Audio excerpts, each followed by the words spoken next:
Hari yang dinanti telah tiba.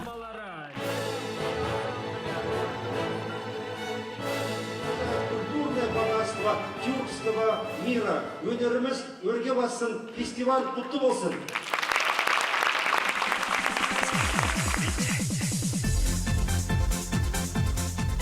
Festival tari ini rutin diselenggarakan setiap tahun, tidak hanya diikuti kota-kota di Kazakhstan, tapi juga negara-negara tetangga. Ada 12 negara yang ikut berpartisipasi. Turkmenistan, Bulgaria, Rumania, Azerbaijan, Turki, Baskiria di Rusia, Bosnia dan Herzegovina, Tatarstan, Kirgistan, Hungaria, dan Uzbekistan. Zagalist Choreografi arnaya жүлдесімен Bosnia Herzegovina. Meriah dan indah sekali. Masing-masing kontestan mengenakan pakaian tradisional khas mereka. Saya sangat beruntung bisa mengenal begitu banyak budaya berbeda hanya dengan hadir di satu tempat. Satu persatu grup tari unjuk kebolehan membawakan tarian tradisional mereka.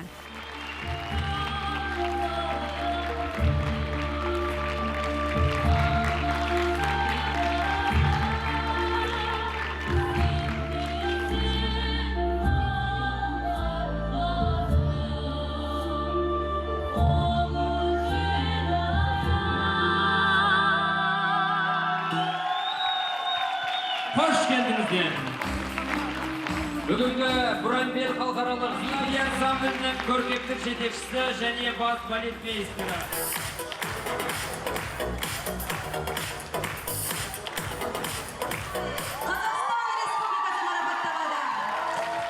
Meski tidak mendapat gelar juara, namun pertemuan dengan grup tari Ukulim ini akan selalu membekas di hati. Bagaimana beragam budaya bisa menyatu, mengatasi segala perbedaan.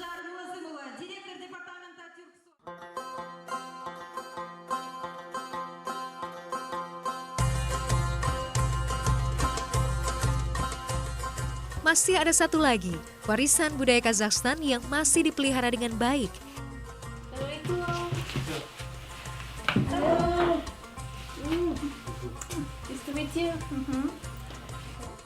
Ini dia, karpet atau gobelen. Gobelen di Turkistan banyak dibuat dari bulu unta, meski bulu domba juga jadi pilihan. Kini gobelen mulai berubah fungsi. Dulu karpet hanya digunakan sebagai alas dan penghangat rumah tradisional yurt.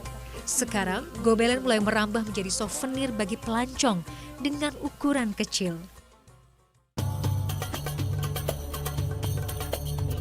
Zupar Beysenova, perempuan 50 tahun ini mewarisi keahlian membuat gobelen dari neneknya.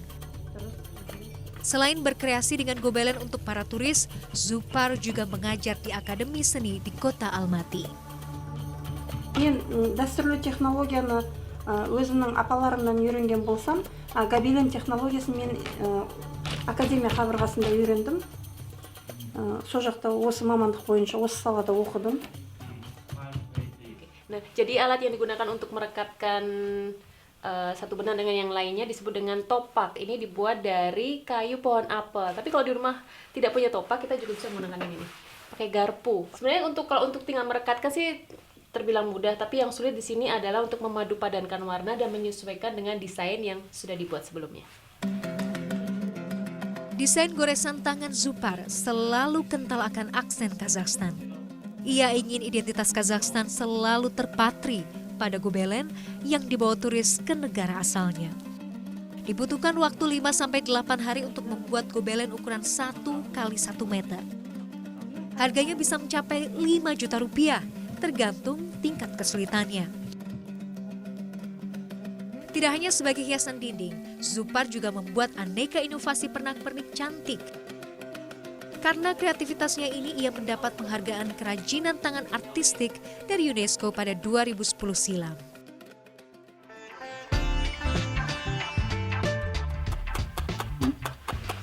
Nah, ternyata dari bulu onta bisa berubah jadi sebutir apel, dan cara bikinnya mudah banget, jauh lebih mudah daripada bikin gobelen tadi.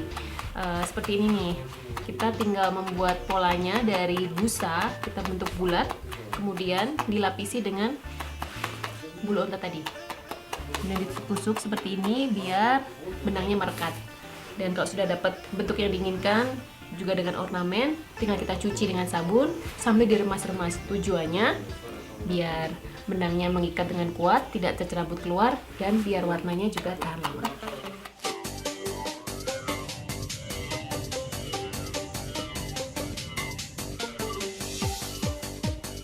Daya tarik Turkistan tidak hanya ada di daerah kota, tapi juga wilayah pedesaan. Salah satunya di desa Mayakum yang berjarak 150 km dari kota Turkistan. Saya akan menjumpai keluarga Erdaulet, keluarga Muslim asli Mayakum. Tinggal di pedesaan, keluarga ini menambatkan kehidupan mereka pada hewan ternak, kuda, dan juga unta. Ada 2.000 ekor unta yang dimiliki Erdaulet yang dipelihara di beberapa tempat terpisah. Meski masih dalam satu negara, Turkistan punya iklim yang berbeda dengan ibu kota Astana di utara. Musim dingin relatif pendek, dengan cuaca kering dan suhu musim panas mencapai 40 derajat Celcius, menjadi habitat yang tepat untuk unta. Sebagai bangsa nomaden di masa lampau, unta punya peran penting bagi orang Turkistan. Halo, Assalamualaikum.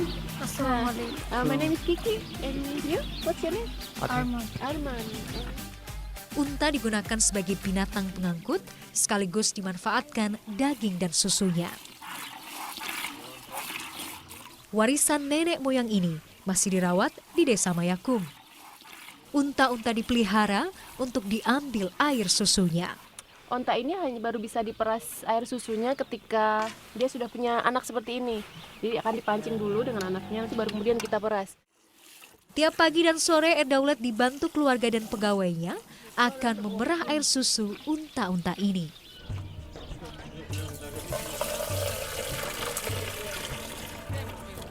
Selain di Asia Tengah, unta-unta jenis dromedari juga tersebar di Afrika dan sudah dipelihara manusia sejak 3.000 tahun lalu. Air susu unta ini sangat penting bagi mereka karena bisa diolah menjadi minuman tradisional yang bisa menjadi penghangat terutama di saat musim dingin.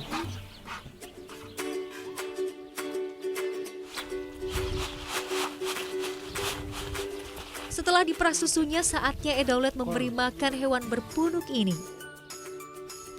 Saat musim dingin seperti ini, unta lebih banyak diberi pakan jagung kering karena persediaan rumput yang menipis. Jagung yang kaya kalium juga baik untuk menambah air susu unta.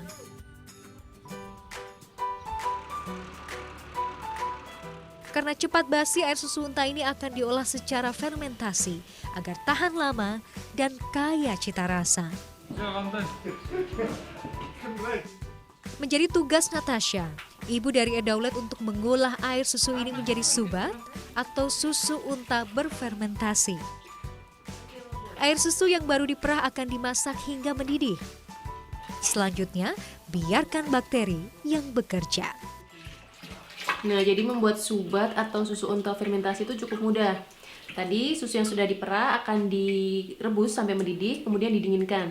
Nah, setelah itu akan dimasukkan ke dalam subat yang sudah diproses kemarin. Jadi mereka sudah membuat susu unta yang diberi bakteri. Dan setelah didiamkan 24 jam akan menjadi subat. Nah, selanjutnya mereka tinggal menambahkan susu yang sudah diperah dan dididihkan tadi, ditambahkan lagi seperti itu. Jadi prosesnya akan berulang setiap hari seperti itu dan setelah itu siap untuk dinikmati. Oke. Rahmi. Rasanya mirip banget sama kefir susu sapi. Jadi karena orang Kazakh itu sukanya makan daging, subat ini membantu untuk melancarkan pencernaan mereka. Selain itu, subat ini juga bagus untuk kekuatan tulang, untuk kalsium, karena di sini musim dingin sangat panjang, jadi sangat sedikit sinar matahari. Jadi subat ini sangat bagus untuk kesehatan mereka. Subat memang tidak bisa dipisahkan dari kehidupan sehari-hari warga Turkistan.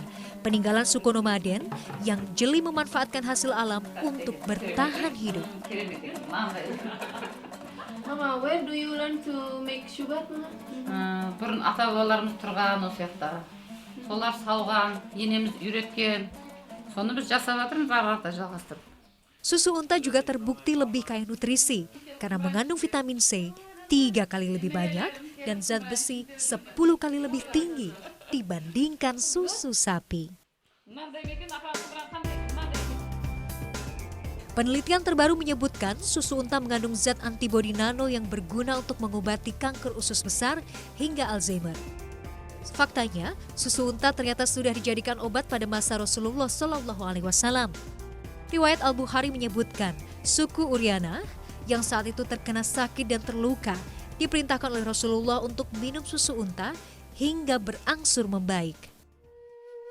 Kekuasaan Allah Subhanahu wa Ta'ala akan penciptaan unta juga tertuang pada Quran Surat Al-Ghasyiyah ayat 17. Apakah mereka tidak memandang kepada unta? Bagaimana dia telah dijadikan? Alhamdulillah, begitu banyak anugerah yang sudah Allah beri bagi manusia, bahkan dari hal sederhana yang ada di sekitar kita.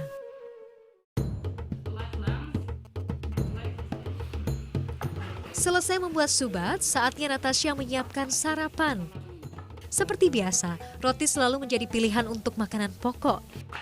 Kali ini, Natasha akan membuat roti baursak.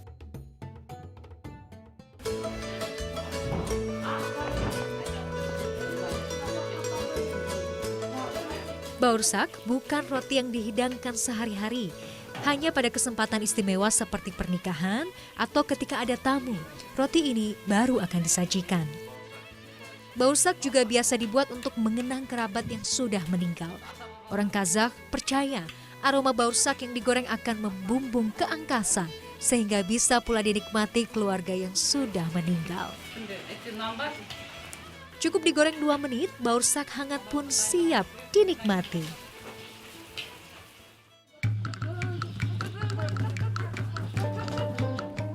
Sambutan warga Kazakhstan akan kehadiran tamu memang selalu istimewa. Bukan hanya perlakuan hangat, namun juga bagaimana mereka menjamu tamu lewat makanan. Nah, jadi orang-orang Kazakhstan itu mereka sangat menghormati dan menghargai tamu mereka. Bagi mereka, tamu adalah raja dan akan memberikan makanan terbaiknya bagi para tamu. Seperti ini nih, mereka akan menyembelih seekor domba hanya untuk menyambut kedatangan saya. Benar-benar luar biasa. Saya terharu akan kebaikan hati mereka. Meski tidak terucap lisan, namun saya bisa merasakan ketulusan mereka. Bismillahirrahmanirrahim. Yoldaş Kurban'dağımız Allah kabul edip bu жақсылықтарыңыз мереке тойға жеткізе берсін. Menjamu tamu juga menjadi tanda keimanan seseorang kepada Allah Subhanahu wa Ta'ala. Seperti sabda Rasulullah SAW, barang siapa beriman kepada Allah dan hari akhir, hendaknya memuliakan tamunya.